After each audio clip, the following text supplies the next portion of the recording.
there, students. Thank you for joining me this week in nature. Speaking about nature, I know this great piece of writing by a man named Ralph Waldo Emerson called Nature. I'm going to read you a little bit about Ralph Waldo Emerson. So, Emerson was born in 1893 in Boston, and his father was a minister. Now, Emerson was very, very smart, and you can tell that now, seeing all of his life works, but they could also tell that when he was very young, because when he was 14 years old, he went off to Harvard to also become a minister, just like his father. Although once he graduated from Harvard, and once he was a minister for a little while, he actually stepped down from that career because his wife had died, and he was so heartbroken about it that he left the church, and he left his life in Boston, and he went off to Europe to travel and study and talk to some of the most influential speakers in the world. When he came back from Europe, he went to Concord, Massachusetts, and he began to write. And what he started to write was something that was called Transcendentalism. And let me read you a little bit about that. So Transcendentalism is a movement that celebrated the individual and the power of the human mind.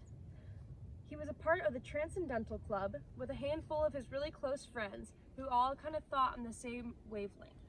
So they would sit around and talk about religion and philosophy and literature and many other sophisticated topics where they stressed institution, individuality, and self-reliance. So Nature was one of Emerson's writings that became the Transcendental Club's little anthem. So a little bit about Nature is that it contains a description of Emerson's feelings and emotions when he's out in nature.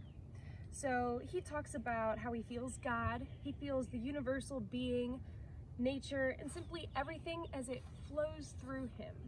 So in Nature, Emerson is acutely aware of everything around him, and it lifts his spirits. So he claims in Nature that I am nothing and I see all, thereby suggesting that a person can only experience personal discovery by losing oneself in the totality of existence.